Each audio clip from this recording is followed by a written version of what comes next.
Larawan upang maging obsess sa iyo ang taong mahal mo.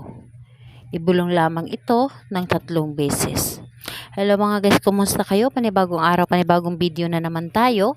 And sa araw na ito ay isa na namang video ang aking tuturo sa inyo na simpleng gabay o simpleng pamamaraan na makakatulong sa atin. At bago ang lahat, gusto ko lang mag-disclaimer sa mga taong hindi naniniwala at hindi gusto ang mga kagaya nitong video. Please skip this video and maghanap kayo ng videos na gustong gusto nyo, dahil ang video na ito ay para lamang ito sa mga taong naniniwala and gusto mag-try.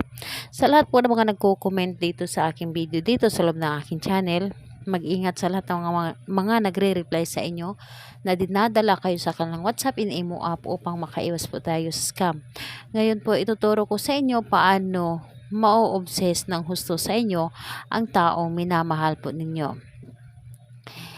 Ito ay simpleng pamamaraan, ngunit napaka-epektibo nitong gawin. Ito ay madalas kong ginagawa sa aking asawa upang lagi siyang obsessed sa akin at hindi ito makalayo-layo sa akin o hindi ito kakayanin na umalis ng bahay na mga ilang oras. So, ituturo ko sa inyo kung paano ko ito ginagawa. Ihanda mo lamang ang isang larawan tulad nito. Larawan po dapat ng inyong target. Larawan ng taong inyong gagawan, ng inyong boyfriend, girlfriend, o di kaya asawa.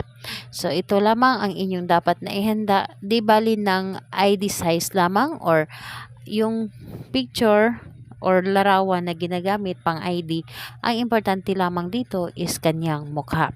Ngayon po, kapag ready na, kailangan lamang dito na ihanda ang inyong sarili.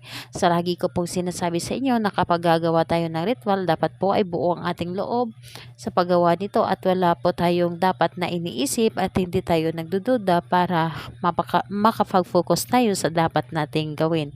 Ngayon po, kapag ready ka na, ay pwede mo na itong umpisahan. Ang gagawin mo lamang dito sa larawan niya, titigan mo lamang ito na may buong pagmamahal. Kumbaga, ipapasa mo ang pagmamahal mo sa kanya.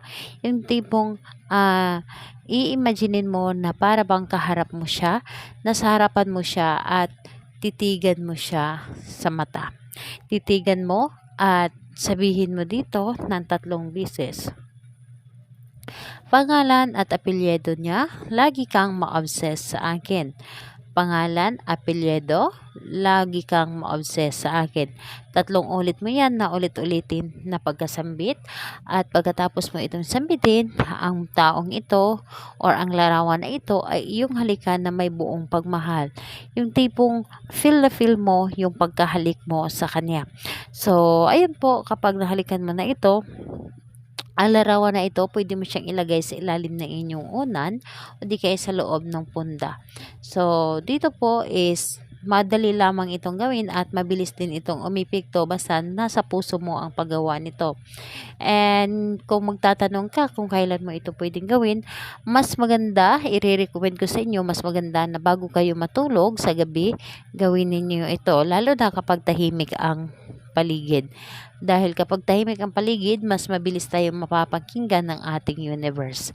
So, ayun po, sa kahit anong araw naman po at oras pwede mo itong gawin. Napakadali lamang itong gawin. So, ayun po, salamat po sa inyo.